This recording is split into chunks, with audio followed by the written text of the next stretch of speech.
Everybody say, praise the Lord. Let us open our Bible. Please read Jeremiah chapter 33, verse 3. Praise the Lord.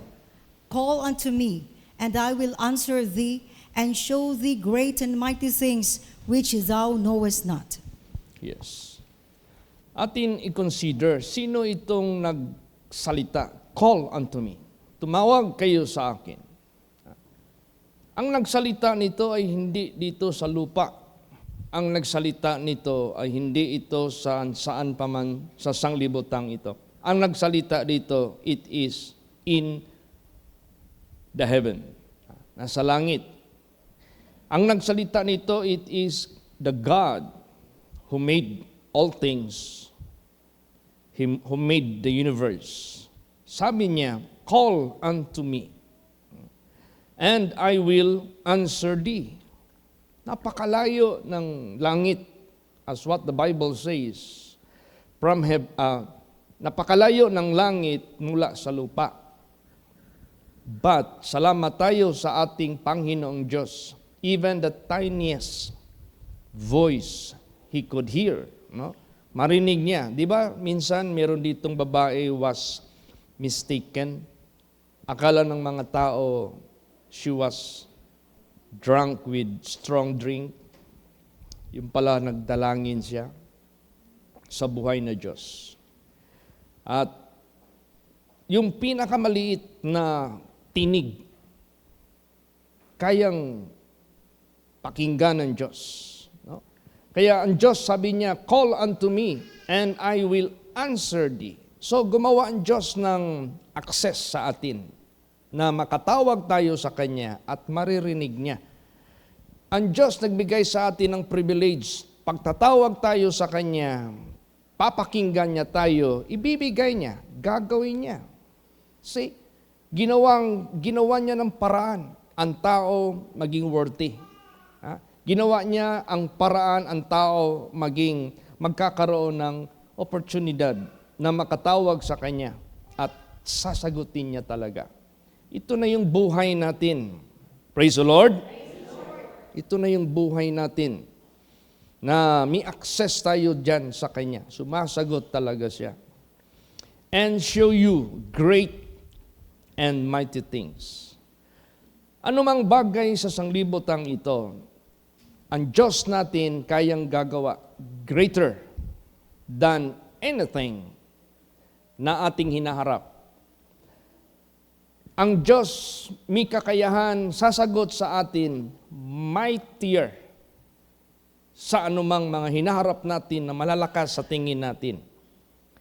He is greater, He is mightier, na kaya niyang gagawin ang lahat ng bagay na walang makakapantay. Kaya walang challenge sa buhay natin na great and mighty sa harapan ng Diyos. Pag siya na yung tinawag natin, papakita niya ang great and mighty things. Praise the Lord. Which thou knowest not. Pag sinabing hindi mo alam, it is beyond our imagination, it is beyond our understanding. Yung kakayahan ng Diyos na gagawin niya, na itatapat niya sa ating hinihingi sa Kanya, yung ways ng Diyos, hindi natin kayang ipatom. Hindi natin kayang liripin. Hindi natin kaya yan. Kaya ganun po ang Jeremiah 33:3. Pasalamat tayo sa Diyos. Kaya nga tinan mo, kinumand ng Diyos na ihang ang Jeremiah 33:3 na nakasulat, ihang sa wall kasi napakalaking impact ito sa ating buhay sa mundong ito. God opened the access from earth to heaven. God gave us the opportunity that He will hear our prayers and grant anong gusto nating hingiin sa Kanya. Kahit gaano kalalaki na mga challenges, He is greater. Kahit gaano kalakas na mga matatawag nating challenges sa buhay, He is mightier. Kaya walang problema na ating hinaharap sa sanglibutang ito. tayo, wag na tayong huminto sa pag-pray lagi sa Kanya. Praise the Lord. None can stop us from praying to God. Basahin natin. Jeremiah 29 verse 12. Praise the Lord. Then shall ye call upon me, and ye shall go and pray unto me, and I will hearken unto you. Yan. At kayo'y tatawag sa akin, at kayo'y magsiyaon at dumalangin sa akin, papakinggan ko kayo. Kasi ngayong gabi naman, magdalangin naman tayo kay Lord Jesus Christ. Sasagutin tayo niya, mightier. Kasi pinakamalaking yearly events natin is June 15. Pinakamalaking budget kailangan natin yearly para mag-host June 15. Pinakamalaking number of children of God that will be gathering together in single place or single venue June 15. So tama, tawag tayo sa Kanya ngayong gabing ito because He will show us mightier and greater things. Praise the Lord! Ibig sabihin yan, kung ito ang malaking kailangan natin, He will show us mightier. Lalampasan niya. Kung gaano kalakas ang challenge, He is mightier. Ipapakita niya ang mighty and great things na hindi natin alam paano niya ito gagawin. Ang atin lang, let us call upon Him. Napaka-importante ito. Itong pagtawag natin sa Panginoong Diyos. Praise the Lord. Unang-una, meron na tayong access sa Kanya. Wala na yung hadlang.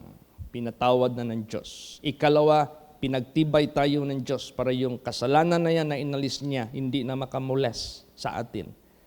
Hindi na makatouch sa atin, which is work by Satan. So, yung access na nangyari sa buhay natin, it's open all the way.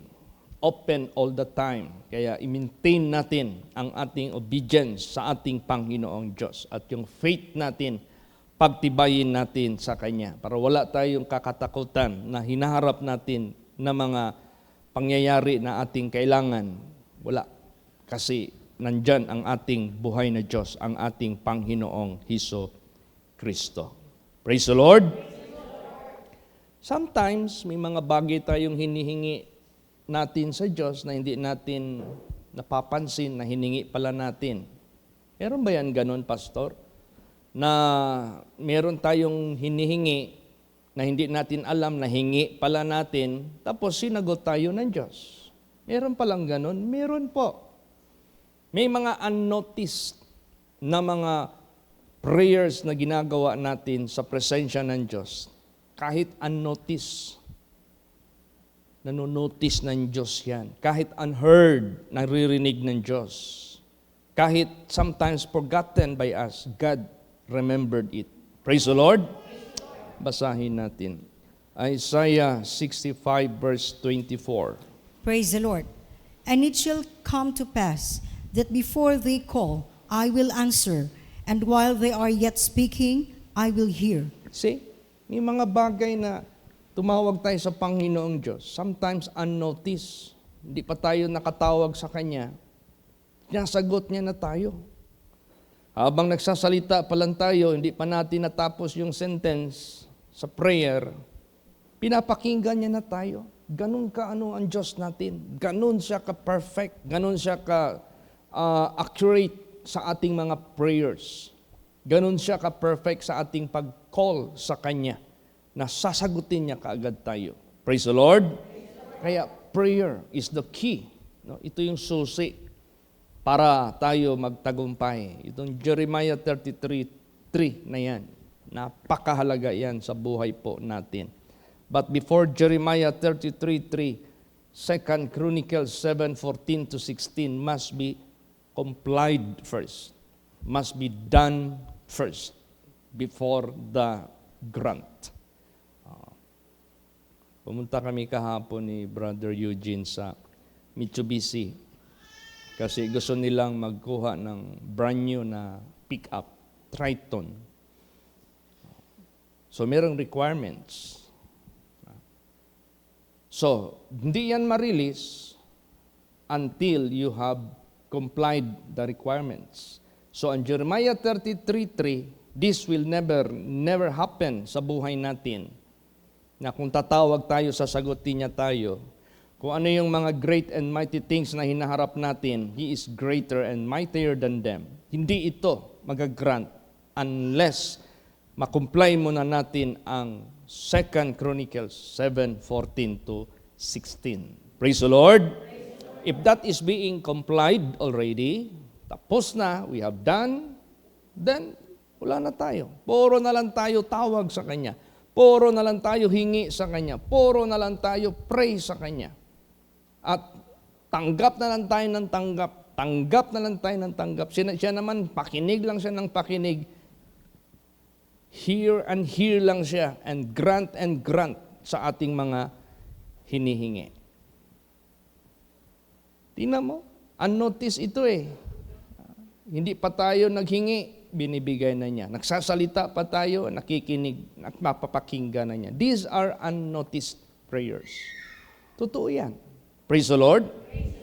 Kaya ganun kaano ang Diyos. Di ba may mga parents, mostly of the parents, yung mga anak na kanilang nakikita, even they don't ask it, but the parents knows they need it, so they provide it. Ganun ang Diyos natin. He is more than that. Alangan man lahat ng pangailangan ni Awi, hihingiin niya bago niya matanggap. Siyempre, hindi pa gaano ano yan eh. So yung parents knows lahat. So kahit hindi hinihingi ng anak, makita mo lang na she need it, magpo-provide ka. Ganon ang Diyos natin. Amen? Praise the Lord. Ganon ang Diyos natin. Pastor, sa lahat ng nalangba ng bagay, hihingiin natin sa Kanya? Yes, of course. Lahat ng bagay, hingiin natin sa Diyos. Amen? Praise the Lord. Maliit man, malaki, hingiin natin. Kaya nga kinaugalian natin before leaving the house, we do pray. Before going anywhere, we do pray. Before doing something, we do pray. Bakit? Kailangan ba talaga sa lahat ng bagay we have to pray to Him? Yes, basahin natin. Deuteronomy 4 verse 7. Praise the Lord. For what nation is there so great, who has God so nigh unto them, as the Lord our God is in all things that we call upon Him for? Yes. Gaano? Ha? Ang bayan na ito na napakadakila na Diyos ay ang Diyos napakalapit sa kanila. See? Bakit sinabing napakalapit ang Diyos sa kanila? Because God can hear their prayers. Tumawag ka to someone without clarity na marinig. Dahil maybe mayroong barrier, maybe nasa other side siya, mayroong wall dyan. Pero ang Diyos, malapit siya sa atin. There is no such barrier. There is no such partition between us and Him. Kaya, even the tiniest voice that is being made through prayer, naririnig ng Diyos. Even whisper, yes, kahit whisper lang, naririnig ng Diyos. Even the beat of our heart, He knows. Kaya niyang unawain yan. Kahit yung isip natin, kaya niyang basahin yan.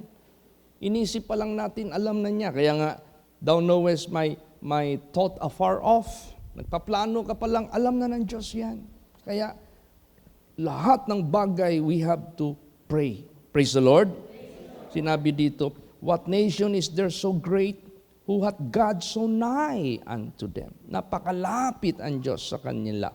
As the Lord our God is in all things that we call upon Him for. Yes, sa lahat ng bagay, we call upon Him. Bukas, meron ka akong special mission. Please pray for this victory and successful. Merong galing sa Cebu na darating mamayang gabi, alas 9. So according to him, mag-ano na lang siya. Mag-check-in na lang siya somewhere dyan sa Ulas. Tonight, by 8 a.m. in the morning, salubungin ko siya doon sa pension house niya. Then we will proceed to Bansalan for a special mission. So please pray for this. Praise the Lord. This mission is for the deliverance of someone which is being victim by the power of darkness. Kaya i-pray natin ito. Malapit na rin ang kasal ni Pastor Lito. We have to pray for the success na maging successful ang kasal ngayong 31st sa Pangawan gagawin. If it was successful yung kasal ni Pastor John Mark because we did pray, magiging successful din ang kasal ni Pastor Lito because we pray. Praise the Lord.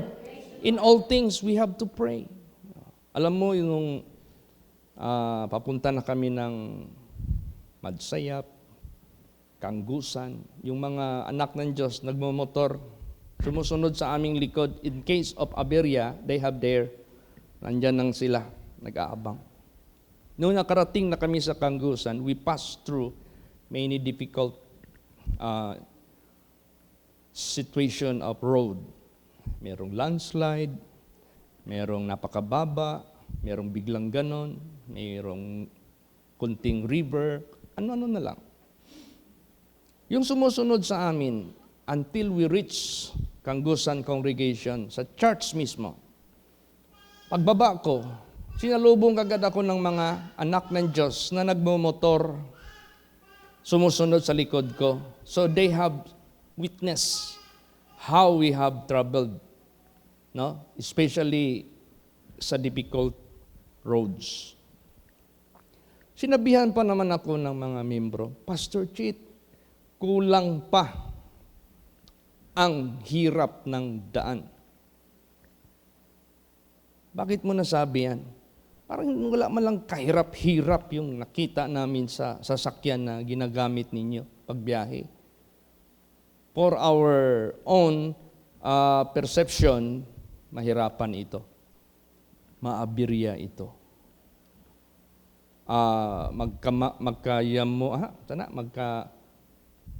Magkabuhol-buhol.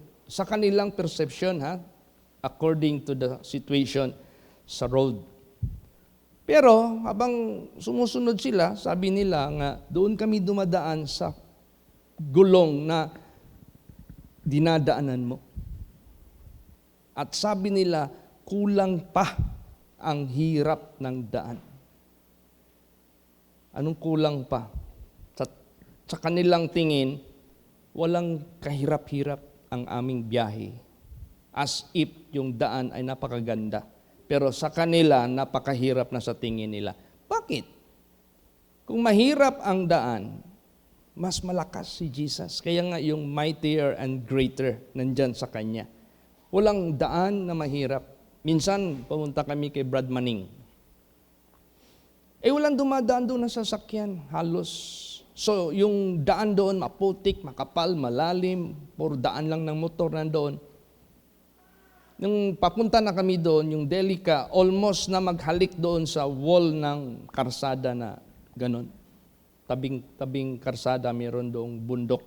Halos ilang dangkal na lang, maghalik na kami kasi nadadrag siya talaga. Nahihila siya sa putik. Talagang, alam mo naman, pag mag-drive ka, parang hindi na magtunong doon sa karsada kasi maputik nga. Ang bigat pa ang daming sumakay kasi. Mga bata nandoon na sa likod, nag-angkas, yung mga anak ng Diyos. Sabi niya, Pastor, magkuhan ta, strolling ta. Sige, sakay mo diha, sakay mo. Kutob, masakay. Pero walang nangyari. As if napakaganda ng kondisyon ng daan. Bakit? Tumatawag tayo sa Kanya which is mightier, which is greater than any situation that we are having sa ating buhay. Kaya, masarap manalig sa Diyos. Praise the Lord. Praise the Lord. It is so sweet to trust in Jesus. Kaya, yun, sabi ko, to God be the glory. Ang sekreto ko is prayer.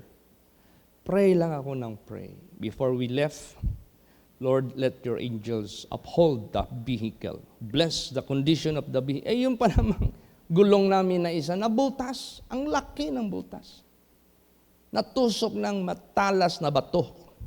Nung papunta na kami sa isang celebration ng birthday, doon na kami sa grabahan, may matalas doon na triangle na bato. Pag gulong ng gulong, diretso yan, flatten. Palit ng gulong. Pagtingin namin yung bato nakasungsong pa doon sa butas. Gusto ko sanang kunin, nahulog doon sa loob ng sumama na doon.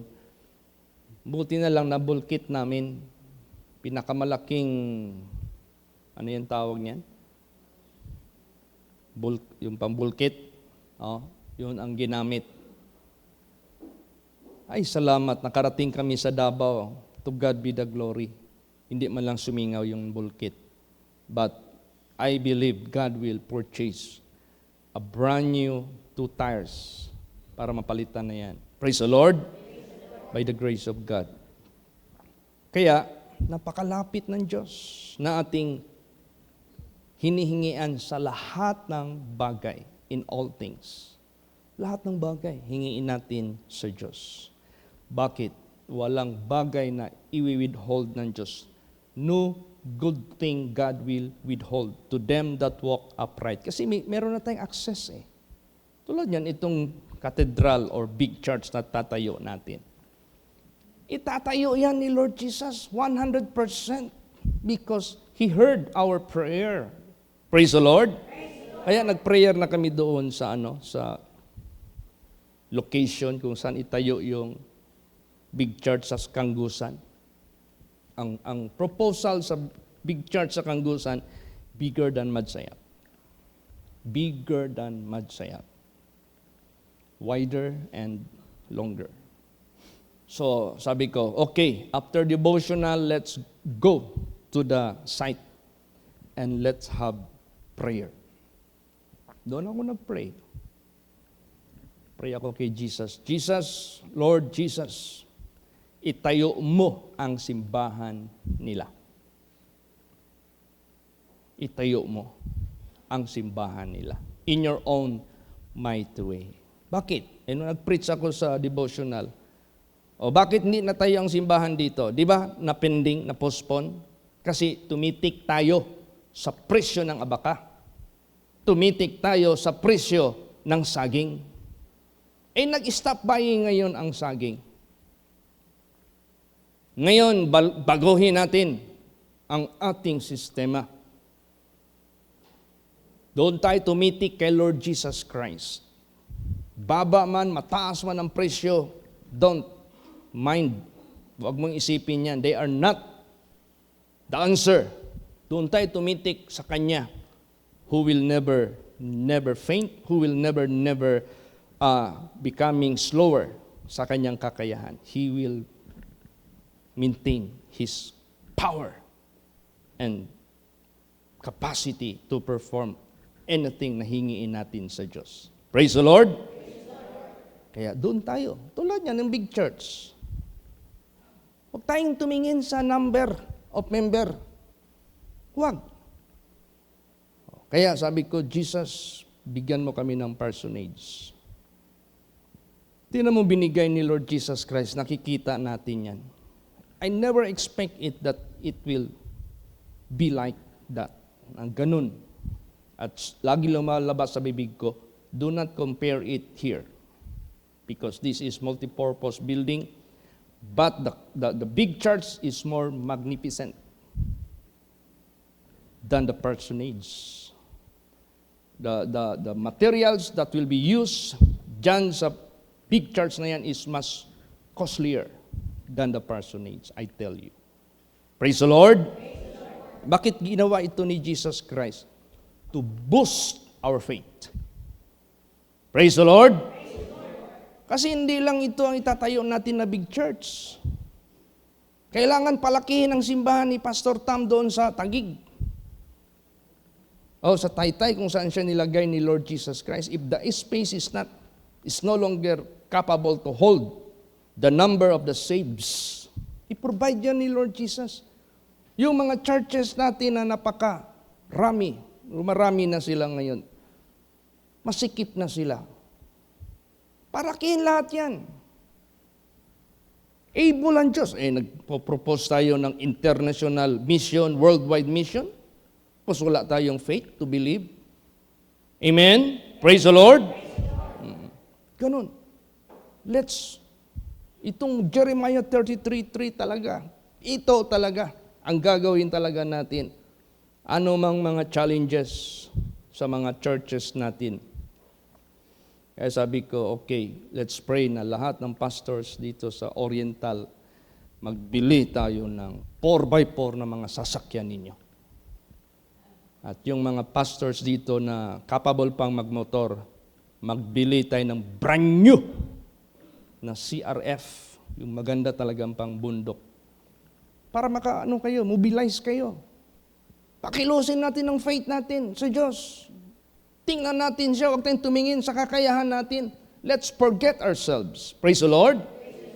But let us put God in this challenge sa buhay po natin. Siya ang ilagay natin.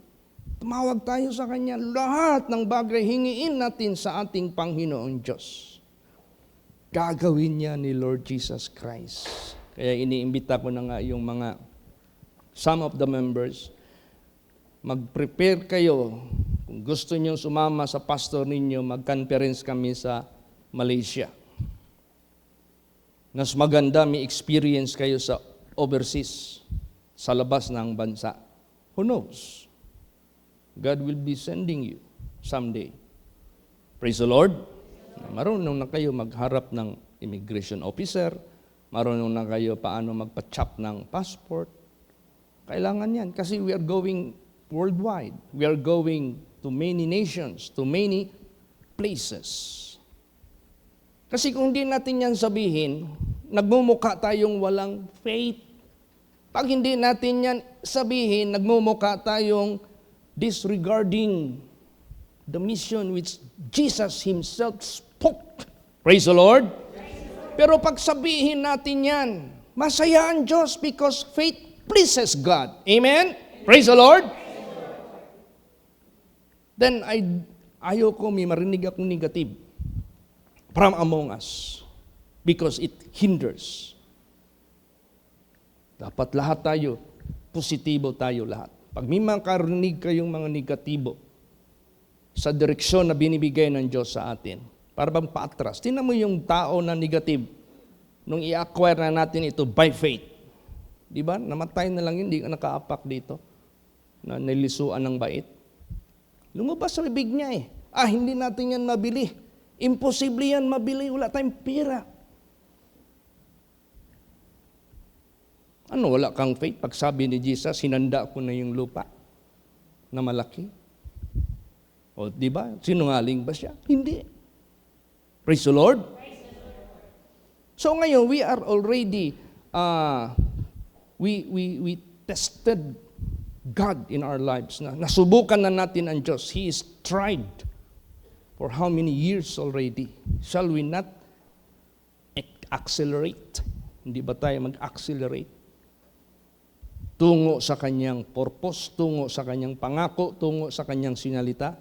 Mag-accelerate tayo para sabihin ng Diyos sa atin, ito ang mga anak ko na ilalagay ko sa ministry na gusto kong gawin sa mundo bago matapos ang mundo because they trust in me, because they believe in me, because they put their hope in me. Yan ang gusto ng Diyos sa buhay natin.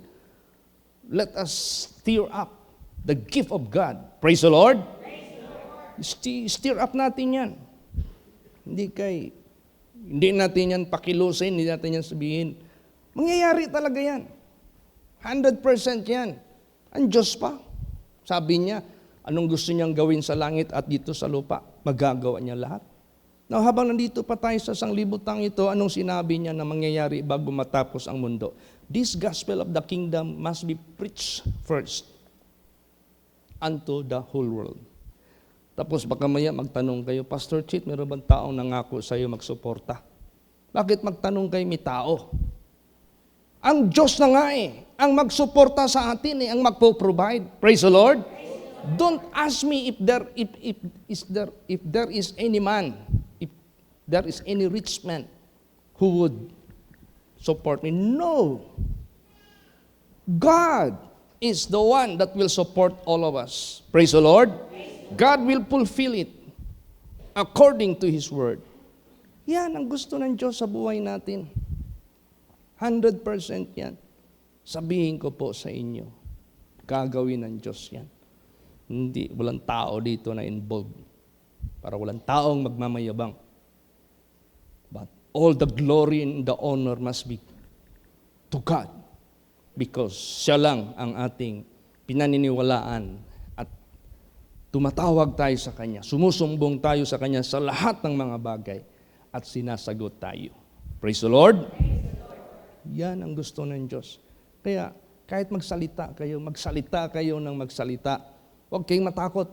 Magsalita ng mga nauukol sa Kanyang pangako, nauukol sa Kanyang pinapagawa sa atin. Salita tayo ng salita. Because that is an indication of faith, na meron tayong faith sa Diyos. Tingnan mo yung mga salita ng mga tao dito sa Bible na according, in line, within, sa pangako ng Diyos, dalhin sila sa yutang saad. Lahat na nagsalita, accordingly, because they believe, in line, not contradicting, but agree. Di ba nakapasok sila? Pero yung lahat na baliktad ang dila, baliktad ang mata, baliktad ang tainga, hindi marunong makinig sa mga pangako ng Diyos, baliktad, imbis pasulong paatras.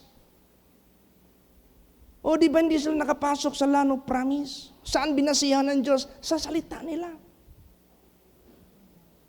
So therefore, speak it out. What God hath made promise. Praise the Lord. Sabihin ng sabihin.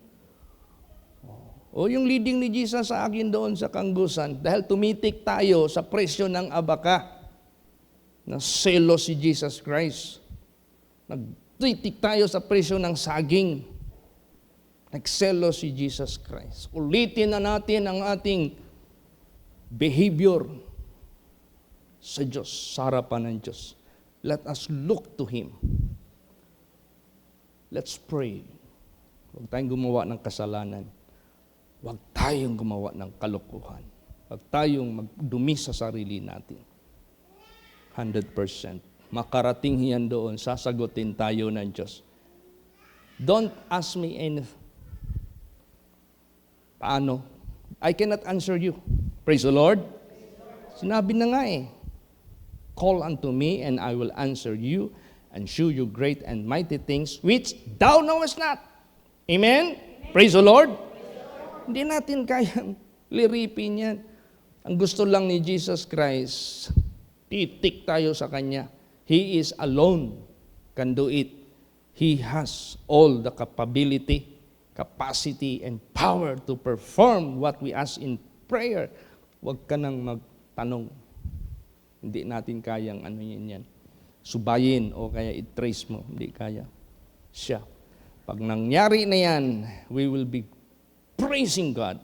We will be glorifying God. We will be exalting God more and more. At lalo tayong tatapang sa pagharap ng larangan sa buong mundong ito.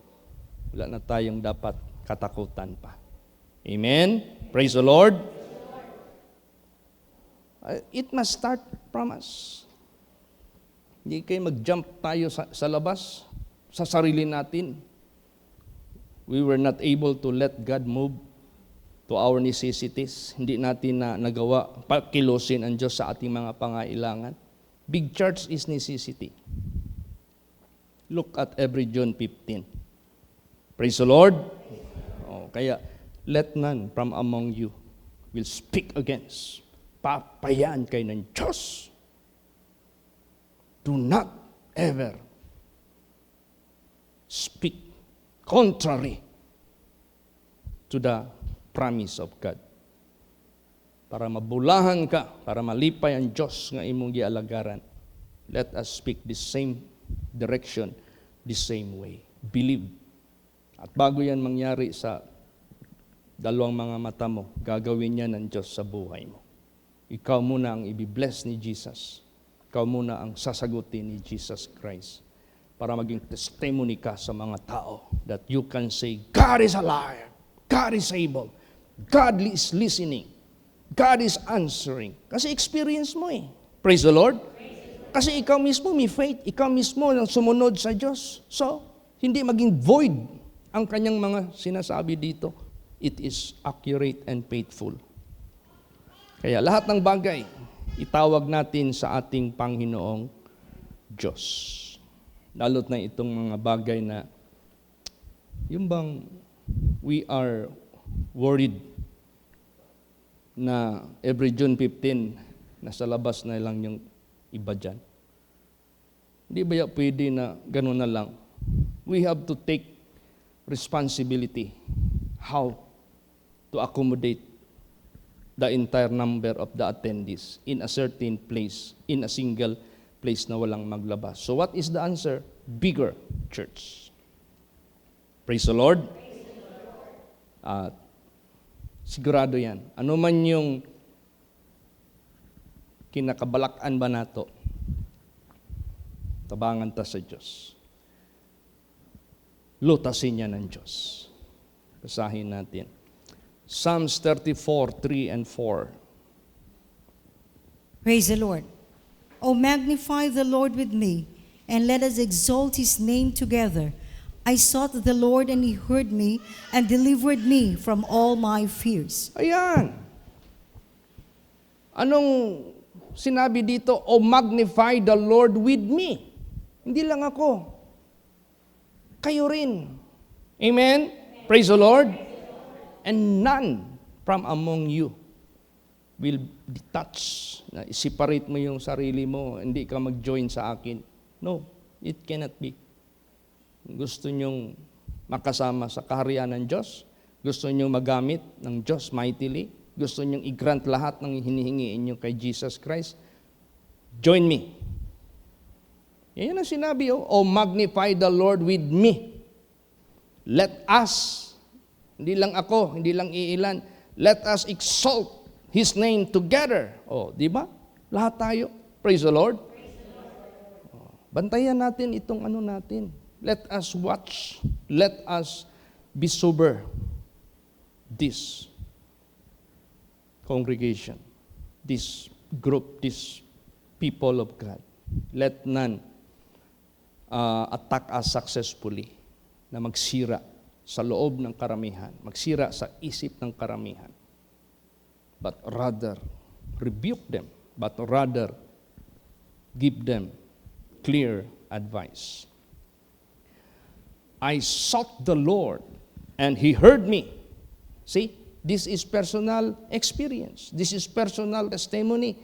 This is personal because I sought the Lord, and He heard me. He experienced how God grant His prayer. And delivered me from all my fears. Lahat na ating ginakabalakan. Next John 15, ganito na naman the same story. Next John 15, ganito naman the same story. Di ba nambalakat na pag-ayo, anak? O dapat next time mawala na yan. Because God will provide. And God provided already a big church. Praise the Lord. I-provide yan ng ating Panginoong Hesus Kristo. And delivered me from all my fears. Name all those whom you have feared. No? Panganli tanan imong gikabalakan, panganli tanan ang imong gikadlukan. Tanana, luwason ka sa Diyos. Nangyari ba yan sa atin? Nung una, nagkahirap-hirap tayo dyan sa Matina, Sikip na. We do care for our worship that we have to find bigger area. Di ba i-provide ni Jesus? So, pataas ng pataas. Ngayon, mas malaki ang demand ng ating necessity. It doesn't matter. Look at the nations. Punta ka ng Dubai. Malipong ka dito sa mga tag-asking building. Tanaw ang mga development nila. Malipong kadikto katong gihimo nila na Palm Island. Nako, sabihin ko po sa inyo. Yan lang, wala kang faith. Liit-liit niyan. Praise the Lord. Nagawa nga ng mga tao dyan, ng mga walang obedience dyan sa totoong Diyos. Because they have their other God. Iba yung Diyos nila. Ito pa, ang Diyos natin na totoo talaga siya. Sa kaunting bagay, hindi tayo makita na talagang buo yung ating pananampalataya sa Kanya. Praise the Lord. Kaya, personal experience. I sought the Lord and He heard me and delivered me from all my fears. Ganun po.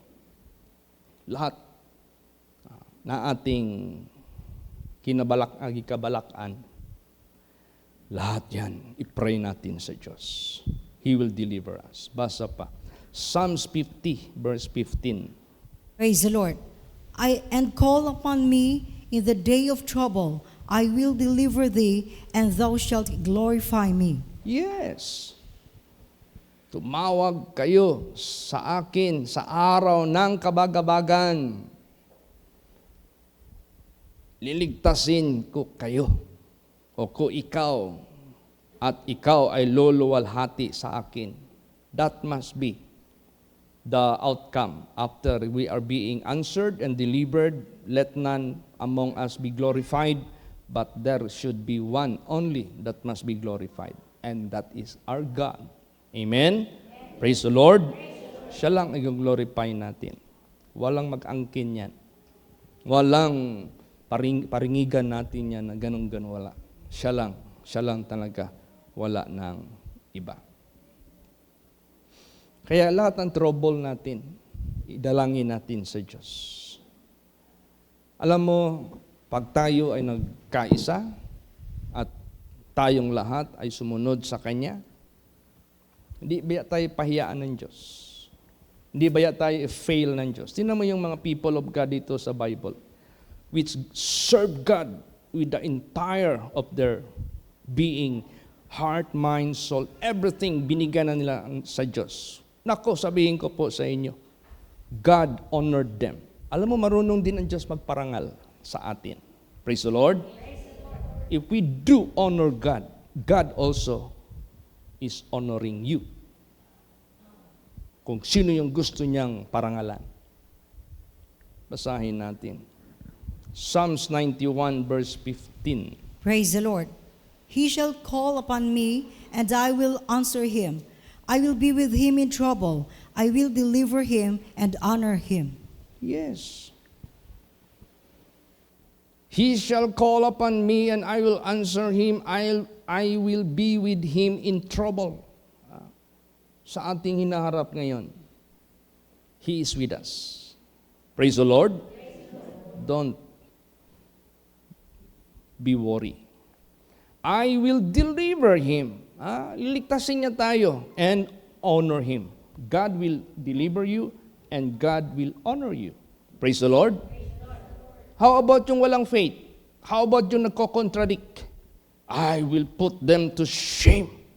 Tingnan mo, si Haman, na opposite ang kanyang direksyon kay Mordecai. Si Mordecai was honored. Haman was put to shame, even hung. Daniel was honored, while the second and third president who fought against Daniel and his God, sila napahiyan. Daniel was honored. Praise the Lord. O kaya ganun sa buhay natin. God will honor you and deliver you as you call upon Him. So ano pang isipin natin? Lahat i-pray natin sa Diyos. And God is not deficit. Hindi kulang ang Diyos. Tingnan mo yung biyahe namin. Kung tingnan mo yung gulong, hindi na kapabol na maggulong dyan sa bundok na napakaraming matutulis na bato. That is why Brad Eugene knows. Alam ni Brad Eugene yan. Kasi siya yung nag-drive Na-timingan lang talaga na habang nagdadrive siya, nakaapak siya ng matulis na bato. Diretso. Pinabulkit lang namin kasi siyempre nasa daan kami. Ginamit na naman namin. Ang isip ni Brad Eugene, parang feel niya ba? Troubled ka? God will deliver you. Praise the Lord. Troubled ka? God will honor you. Hindi ka mapapahiyaan. O di, praise the Lord, nakapunta kami ng Kanggusan, nakababa kami galing Kanggusan, ang daming batong inapakan ng gulong na nipis na yan. Meron ng damage. Actually, after sa pagbulkit, anong nakita namin sa gulong? Nakanganga. Nagdepend na lang siya doon sa pinadikit doon. Pray lang ng pray. O dyan natin makikita, mightier and stronger ang Diyos natin. Sa tingin natin weak na, sa tingin natin manipis na, sa tingin natin may butas na, sa tingin natin nakaukang na. But bakit back and forth kami sa bundok, ang daming batong inapakan? To God be the glory. Nakarating kami dito sa Davao safely. Because God will deliver us. Praise the Lord. Kasi gipray natin Lord, kontrola ang sakyanan, tanang mga mechanism, kontrola ang driver, kontrola ang mga pasahero, keep us safe. O di ginawa talaga ng Diyos, kahit hindi na safe yung gulong, nakarating pa rin kami.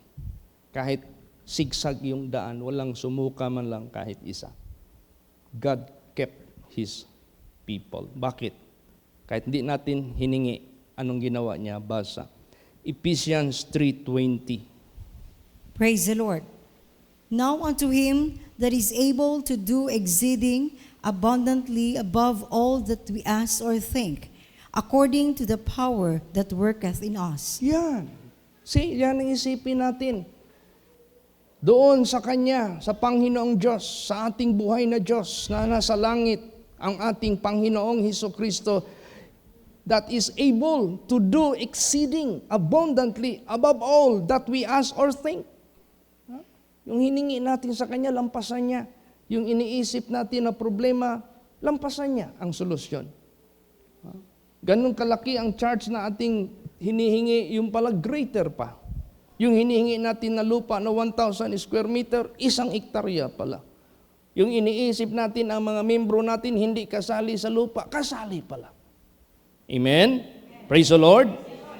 Did we ask that? Lord, hanap kami ng lupa. Kasama ang membro makalupa. We didn't. Did we ask 1 hectare? Wala, hindi. Pero binigay niya. Greater than we expect. Greater than we think. Yan ang Diyos natin. Kaya minsan magtingin ako ng development ng ibang country, sabi ko, liit lang palang project ito. Hindi pala ito dapat ma-amaze tayo. Praise the Lord. Ang challenge sa buhay natin, did we trust Him? Did we believe Him? Ano yung tinatanong mo, Pastor Chit, na nag-trust ba tayo o nananalig ba tayo o nagtuo ba tayo? Ito.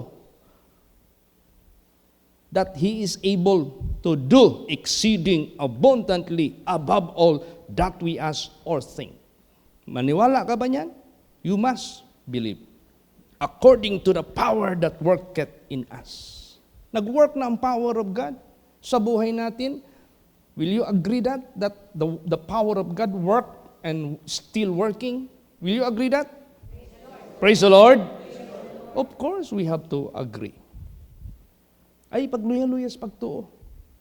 Ay pagpabilin sa imuhang kahuyangon sa pagtuo. Let us fly high. The Bible says, they that wait upon the Lord shall renew their strength. They shall up with wings as eagles. They shall run and not be weary. They shall walk and not faint. By faith lahat yan. Praise the Lord. Praise the Lord. Sa pamagitan ng palataya. Ngayon, kayo mga anak ng Diyos, pag may mga transaction kayo na matatawag natin, mahihila ka lang sa pagpalayo sa Diyos. Kahit magkano pang offer sa inyo, huwag niyong anuhin yan, entertain yan. God can offer more than that. Amen? Praise the Lord. Huwag tayong maglayo sa Diyos. Lalo tayong dumikit sa Kanya. Di ba, may na-preach ko na dito? Treasure in the earthen vessel. Siya yung treasure na nasa loob natin. More than pa maibigay ng Diyos sa mga bagay na dinicline natin kasi alam natin magpapalayo sa atin sa presensya ng Diyos. Dito may nangyari. Did you remember King Amaziah na inadvisean ng prophet? Do not hire soldiers of Israel because God is not with them. The moment you hire them, you will never succeed in your war. Sabi naman ni King Amaziah, I have paid already. Pinayaran ko na sila. And we have agreed that kung tuloy man o hindi, forfeited na ang binayad ko. Parang nanghinayang si Amaziah. Anong sagot ng prophet of God? Basa. 2 Chronicles 25 verse 9. Praise the Lord. And Amaziah said to the man of God, but what shall we do for the 100 talents which I have given to the army of Israel? And the man of God answered, the Lord is able to give thee much more than this. Yan. Amen? Amen. Praise the Lord. Pag nandyan tayo sa ating buhay na Diyos, ay nako, hindi kayang pantayan yung kanyang kakayahan sa mundong ito. Hindi kayang pantayan. Kaya dito tayo, stick tayo sa Diyos. He is our success. He is our victory. He is our great salvation. He is our prosperity and success. Lahat-lahat na. Mention all the so-called victory. Nandyan na sa ating Panginoong Hesus Kristo. Sino dito na alam mo nang nangyari, sumunod si King Amaziah, ay grabing spoil ang nakuha nila from the war. Dubli-dubli doon sa binayad niya. Because God is truthful to His words by the mouth of His prophets. Praise the Lord. Katulad ako, ginagamit ako ng Diyos. Anong sabihin ko? Huwag niyong tanggapin as my own word. Tanggapin niyo as His word. Paniwalaan niyo yan sigurado. Paparangalan kayo ng Diyos. Hindi kayo papahiyaan ng Diyos. Kaya, purihin natin ang ating Panginoong Diyos. There was a time na tinawagan ako dito. Yung pala si Sister Aiza ng Madsayap, asawa ni Brother Urub. Pastor, ikaw man ang nahinumduman sa akong papa. Kay once upon a time, nagsakit niya akong papa, gitawagan ta ka, giampoan nimo over the phone, instantly giayos siya. Karon nagsakit siya karon. Ang iyang kasing-kasing nagluya ingon sa doktor. O posibilidad nga mamatay siya. Sige man siya, hinumdum nimo pastor. Naglong man siya sa imong pag-ampo. Pwede ba nimo bisitahon dere ang akong papa? Sabi ni Sister Aiza. Hindi natin ma-blame yung tao, bakit ako? Kasi hindi natin membro yan eh. Hindi pa siya marunong paano mag-glorify sa Diyos. Pero alam niya na tao lang ako na ginamit ng Diyos. Pero yun ang naalaala niya, ako daw magpunta. Pinuntahan ko doon. After ako nag-service doon kay Sister Nining Sausa, tapos doon, proceed ako. Nauna ko pala sila bago ako nag-proceed sa service sa sementeryo. Prayhan. Sabado yan. Siyempre, pagkalinggo, walang doktor. Pagkalunes, sabi ng doktor, no problem na ang papa mo. magaling na siya. Lumabas na kayo. Ngayong araw na rin ito. Outpatient siya pagka Monday. To God be the glory. Praise the Lord. Oh, see? Ganun ka, able siya eh. Ang Diyos. Kaya tayo, anumang challenges na harapin natin sa ministry, huwag tayong mag-alinlangan. Kahit ano pang international mission, matakot tayo na wala tayong pamasahe? No.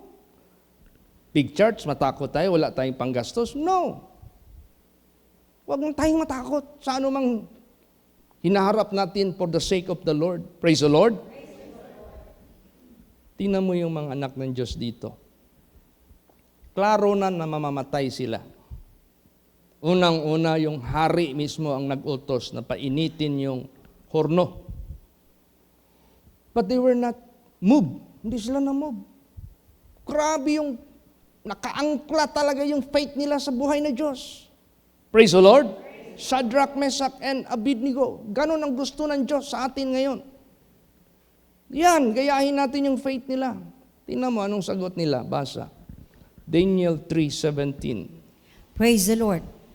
If it be so, our God whom we serve is able to deliver us from the burning fiery furnace, and He will deliver us out of thine hand, O King. See? Positive yung sagot nila. Ang Diyos namin na aming pinaglilingkuran o aming pinaniniwalaan, able na makapagligtas sa amin mula sa naglalagablab na apoy at ililigtas kami mula sa iyong kamay, o hari.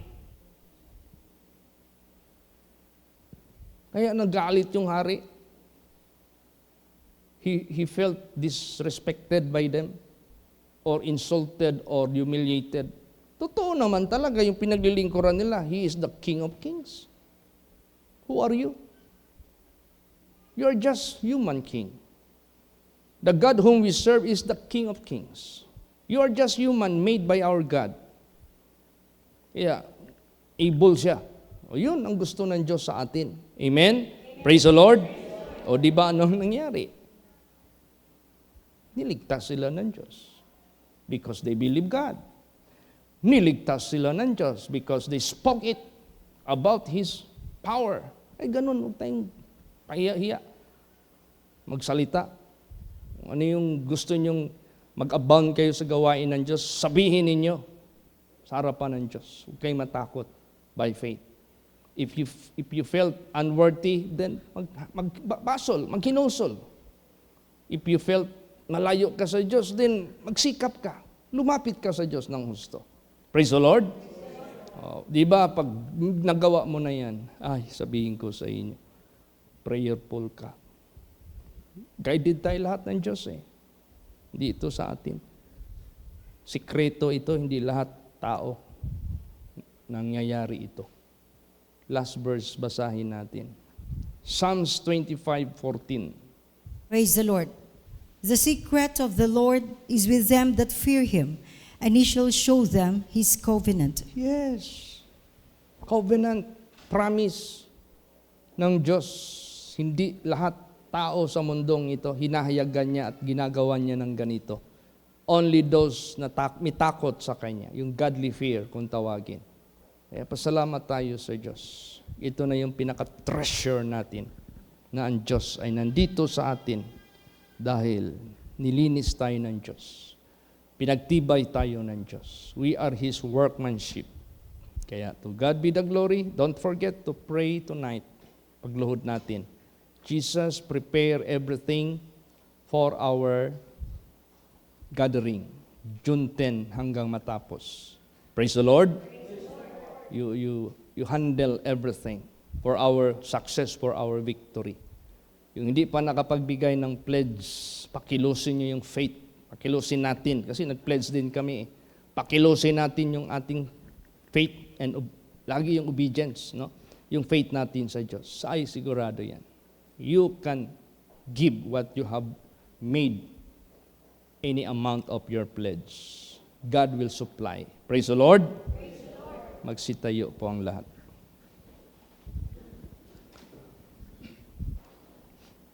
Okay, before we will proceed to our closing song, sino po ang merong special